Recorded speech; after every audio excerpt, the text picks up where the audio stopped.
एक एम्बुलेंस एक बार में कितने लोग हैं? दो दो ही ले जाइए, बाकी और एम्बुलेंस है। आज बोकारो ज़िले में लगभग 3 जगह पे हमने ये सिविल डिफेंस के मॉक ड्रिल का आयोजन किया था। एक बीएसएल में था, एक आईएल गोमिया में था और एक जो हमारा भीड़-भाड़ का चास म्युनिसिपल कॉर्पोरेशन का जो एरिया है जोधाड़ी मोड़, सर्वपरिचित ही है कि यहाँ पे इस वक्त 4 बजे से लेके शाम के 6-7 बजे तक काफ़ी भीड़ रहती है। तो एक भीड़-भाड़ के एरिया में ऐसी स्थिति अगर उत्पन्न होती है तो लोगों को कैसे इवैक्यूएशन किया जाए, इसमें अर्ली वार्निंग कैसे हम दे सकते हैं, इवैक्यूएशन प्लान हमारा क्या होगा, नज़दीकी हमारा अस्पताल हम कौन सा स्थापित कर सकते हैं, हमारे एम्बुलेंसेस हम कैसे पूरी कर सकते हैं, फायर ब्रिगेड की सर्विसेज कौन सी है जो आजू बाजू से आ सकती है, और वो इनसफिशेंट होती है तो सेकंड सर्कल में कौन से हमारे फायर ब्रिगेड के व्हीकल्स रहेंगे। ये सारे आज एक्सरसाइज हुए। इसमें हमारे डिस्ट्रिक्ट डिज़ास्टर मैनेजमेंट ऑफिसर के साथ साथ सारे ज़िला लेवल के पदाधिकारी और पुलिस पदाधिकारी इसमें शामिल हुए थे। डिस्ट्रिक्ट ट्रैफिक ऑफिसर और डीटीओ इन दोनों के द्वारा ट्रैफिक का रीरूटिंग किया गया ताकि एम्बुलेंस आने जाने में, फायर ब्रिगेड आने जाने में एक फ्री हमें रास्ता मिले। उसके साथ हमने ये भी देखा कि कितने कोऑर्डिनेशन के साथ कम्युनिकेशन का आदान प्रदान हो रहा है और वो आदेश का उतना इमीडिएटली पालन हो रहा है ताकि कम से कम इंजरी हो, कम से कम कैजुअलिटी हो। हमने यहाँ पे हॉस्पिटल में देखा कि हमारे जो भी अरेंजमेंट्स थे वो सारे रेडी थे। यहाँ पे जितने पेशेंट्स उस सारे ऑपरेशन के दौरान घायल हुए हैं, चोटिल हुए हैं, किसको गंभीर चोट आई हुई है, हेड इंजरी हुई है, वो सारे यहाँ पे लेटे हुए हैं। They all are under treatment. उनको सलाइन चढ़ाया गया है, उनके ड्रेसिंग्स किए गए हैं और जो भी शुरू के उनके जो प्रिलिमिनरी उपचार है वो भी यहाँ पे एएनएम द्वारा किए गए। तो ये एक कोऑर्डिनेशन को कितने इफ़िशेंटली हम लोग कर सकते हैं और सिविलियंस को हम कितने सुरक्षित जगह पे कितने आसानी से शिफ्ट कर सकते हैं, इसका ये अभ्यास था और मुझे लगता है हमने इसको बहुत ही अच्छे से किया है। आज इस अभ्यास में हमारे साथ सीआरपीएफ की टीम भी शामिल हुई। जब हमने कंट्रोल रूम को कॉल किया, जैसे यहाँ पे एक इंसिडेंट हुआ है, तो जो उनका क्विक रिस्पांस था, मतलब वो भी 1 मिनट के लिए भूल गए कि एक अभ्यास के लिए ही कॉल आया हुआ है, तो उनका जो क्विक रिस्पांस था वो सही में बहुत अच्छा था।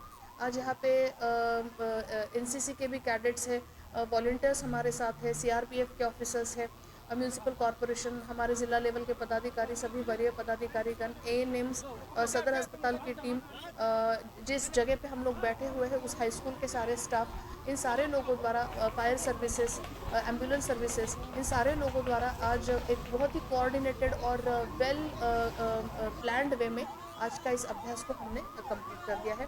आपने सुना होगा कि हमारे सायरन्स भी दिए हुए प्रोटोकॉल के अनुसार बजे हैं और पूरे शहर में सायरन का आवाज़ आ रहा है। तो जो सबको कैसे पता चलेगा अगर कुछ होता है तो सायरन की आवाज़ कितने दूर तक चली जा सकती है, ये भी आज हम लोगों ने एक्स्ट्रा सायरन्स लगा के 4-4, 5-5 सायरन्स हमने early in the morning procure किए हैं पटना से, कलकत्ता से, और आज हमने उनको लगा के हमारा ये अभ्यास बहुत ही सक्सेसफुली कंप्लीट किया। आगे का क्या करेंगे?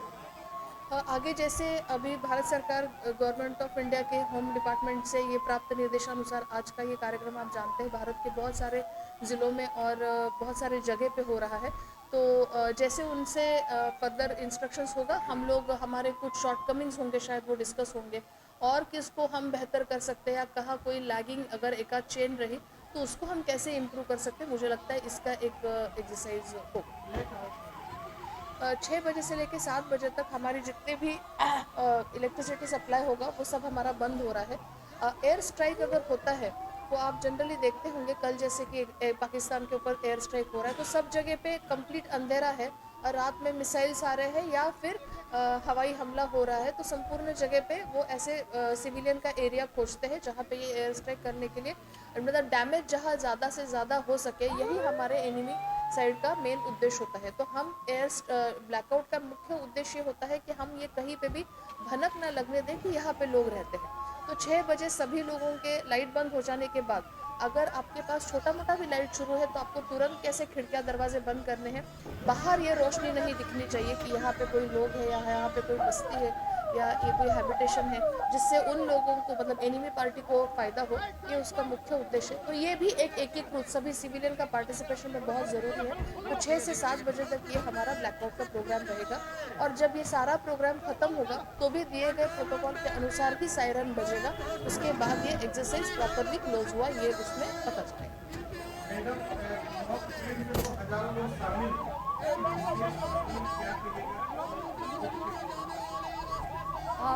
मुझे ऐसा लगता है कि सतर्कता बहुत ज़रूरी है। We all should be aware कि हमें करना क्या है, और ये एक प्रैक्टिस से ही होता है। तो इस तरह का अभ्यास और अपने जो कुछ ये जो करने वाली एक्टिविटीज़ में कोई कमी है, खामी है, तो उसको हम लोग आइडेंटिफाई करते हैं ऐसे एक्सरसाइज के दौरान, और वो हम समझते हैं कि लेट अस से फॉर एग्जांपल हमारी एम्बुलेंस सर्विसेज जल्दी क्विक रिस्पांस नहीं कर पाई या पानी की अवेलेबिलिटी नहीं हो पाई, तो हम उसको रेक्टिफाई कैसे करें, ये सारी चीज़ें इस एक्सरसाइज के दौरान पता चलती है।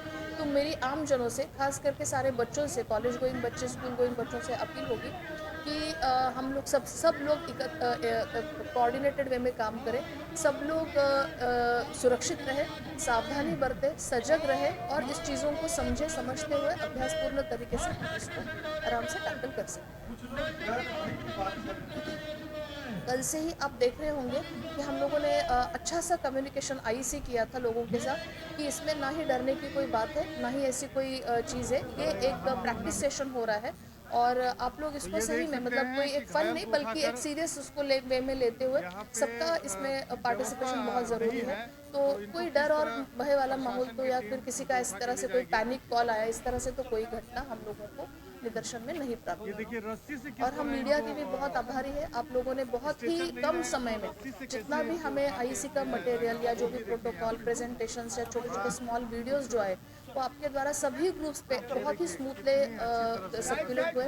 बहुत सारे चैम्बर ऑफ कॉमर्स में, पेट्रोल पंप एसोसिएशंस हो गए, हमारे जितने सारे मीडिया ग्रुप्स है, हेड मास्टर्स ग्रुप्स है, बियाड़ा का इंडस्ट्रियल ग्रुप है, जहाँ जहाँ हम हो सके, और वहाँ से फर्दर आगे आप लोग डाउन द लाइन उसको सर्कुलेट किए, लोगों के बीच में जानकारी लाई। इसके लिए मैं आप सभी लोगों का भी मन से एकदम आभार व्यक्त करना चाहती हूँ। धन्यवाद। अगर दादा हवाई हमला हो जाता है, मिसाइल अटैक होता है, तो क्या कीजिएगा सबसे पहले? सबसे पहले लेट जाना है। लेट जाना है। हाँ। उसके बाद और उसके बाद मतलब कि एम्बुलेंस को रास्ता देना है, और मतलब कि सहयोग करना है जिला प्रशासन का।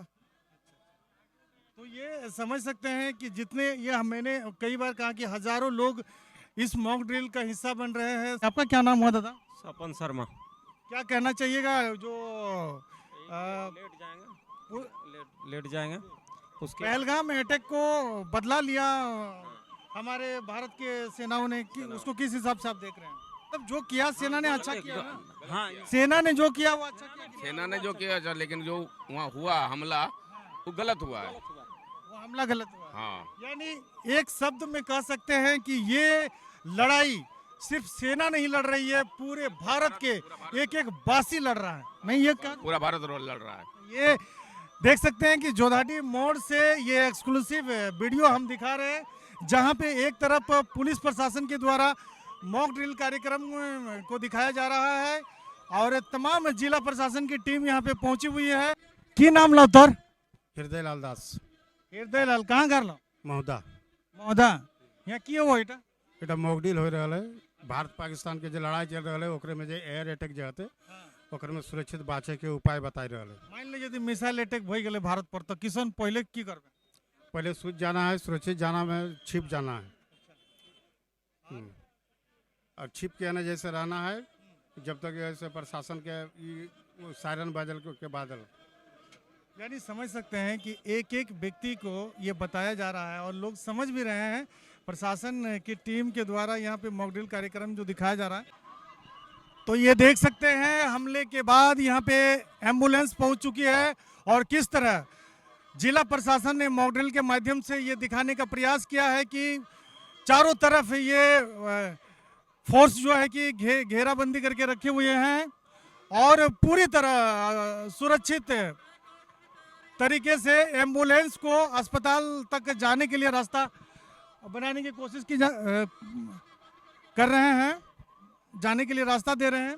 और ये इस मॉक ड्रिल का हिस्सा हजारों लोग बने हुए हैं। यहाँ पे देख सकते हैं माताएं बहनें भी इधर पहुंची हुई हैं, और जो भी लोग जा रहे हैं कहीं ना कहीं यहाँ रुक कर ये समझने का प्रयास कर रहे हैं कि भाई आखिर जिला प्रशासन की टीम ये क्या कर रही है, मॉक ड्रिल क्या होता है।